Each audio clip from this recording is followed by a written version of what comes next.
नमस्कार मैत्रिणींनो. तर तुम्हा सगळ्यांचं माझ्या चॅनलमध्ये खूप खूप स्वागत आहे.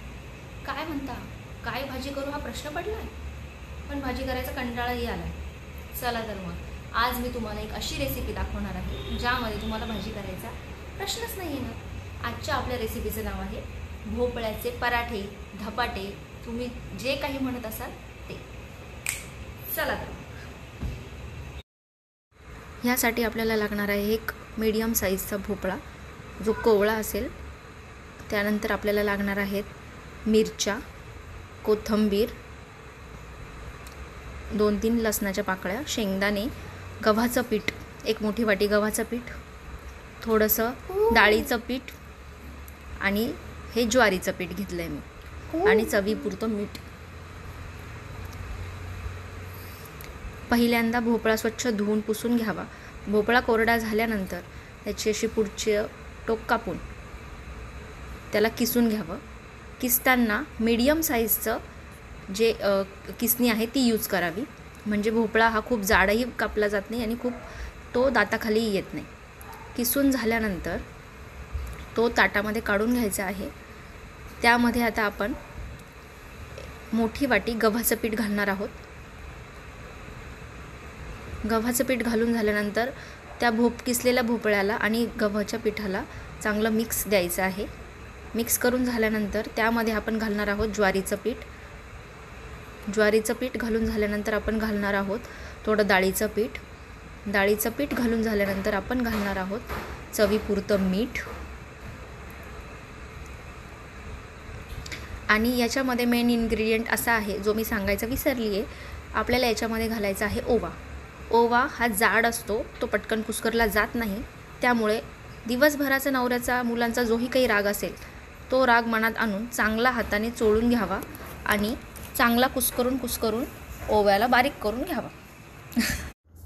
अशा छान छान सिक्रेट टिप्ससाठी माझ्या चॅनलला आत्ताच फॉलो करा, सबस्क्राईब करा आणि लाईक करून तुमच्या मैत्रिणींसोबत शेअरही करा. आता आपण ह्या मिश्रणामध्ये थोडं पाणी मिक्स करून त्याचा एक छानसा गोळा तयार करून घेणार आहोत.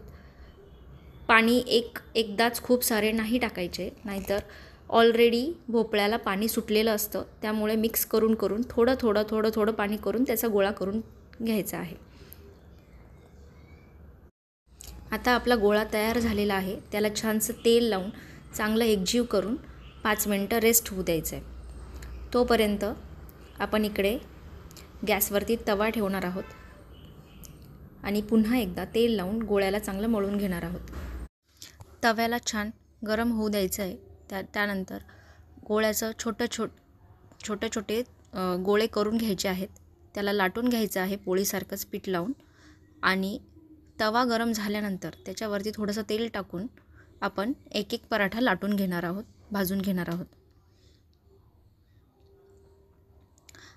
पराठ्याला दोन्ही बाजूने छान खरपूस असं भाजायचं आहे आणि दोन्ही बाजूने त्याला तेल लावून भाजायचं आहे. त्यामुळे आपला पराठा हा मऊ होतो, कडक लागत नाही. तो पूर्ण भाजलाही जातो आणि कडकही होत नाही. आता आपण एक करून असे सगळे पराठे बनवून घेणार आहोत. भोपळा हा खाण्यासाठी खूप उपयोगी असतो आपल्या शरीराला. लहान मुलांना, घरच्यांना सहसा भोपळा हा प्रकार आवडत नाही. त्यामुळे असे पराठे करून आपण त्यांना भोपळा खाऊ घालू शकतो आणि त्यांना कळतही नाही की आपण भोपळ्याचे पराठे खातोय म्हणून. भोपळा हा सगळ्यांच्या जवळपास आवडतीचाच प्रकार असतो. त्यामुळे भोपळा हा आपण सगळ्या आपल्या घरच्यांना अशा प्रकारे नक्कीच खाऊ घालू शकतो. आता आपण सगळे पराठे एक करून लाटून घेणार आहोत. आता एक करून मी सगळे पराठे बनवून घेतलेले आहेत. तुम्ही बघू शकता पराठे दोन्ही बाजूने छान असे भाजले गेलेले आहेत आणि अगदी मऊ आहेत, कडक नाही आहेत. तर चला, आता आपला गॅस चालूच आहे, तवा गरम आहे. तव्यावरती आता आपण चटणीसाठी छान मिरच्या भाजून घेऊया. मिरच्या थोडंसं तेल टाकून सगळ्या व्यवस्थित भाजून घ्यायच्या आहेत. मिरच्या भाजताना त्याचा ठसका होऊ नये किंवा अंगावरती उडू नाही यासाठी आपण मिरच्यांना नेहमी तोडून आणि मगच त्या भाजाव्यात. मिरच्या भाजून झाल्यानंतर त्यांना आपण छान त्यावरती शेंगदाणे भाजून घेणार आहोत. शेंगदाणे भाजून झाल्यानंतर आपण एका मिक्सरच्या भांड्यामध्ये हे सगळं मिश्रण काढून घेणार आहोत. आता आपलं वाटण तयार झालेलं आहे. यामध्ये कोथिंबीर घालून ते सगळं मिश्रण मिक्सरमधून बारीक करून घ्यायचं आहे. आता आपली चटणी देखील रेडी झालेली आहे. पण चटणीला जर तुम्हाला फोडणी आवडत असेल तर मी तुम्हाला आता फोडणीची रेसिपी सांगते. आपण छोटीशी अशी फोडणीची कढई घ्यायची आहे. तिच्यामध्ये तेल टाकायचं आहे. तेल टाकून मोहरी आणि ताजा झाडाचा कढीपत्ता तोडून आणायचा. कढीपत्ता तोडून त्याची फोडणी करायची आहे. नेमका तो माझा व्हिडिओ बनलाच नाही आहे, त्यामुळे सॉरी.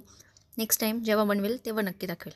तर आपली चटणी एकदम तोंडाला पाणी सोडणारी चटणी अशी तयार झालेली आहे. त्यासोबत हे मऊदार लुसलुशीत पराठेही तयार झालेले आहेत. तर चला मैत्रिणींनो, या जेवायला.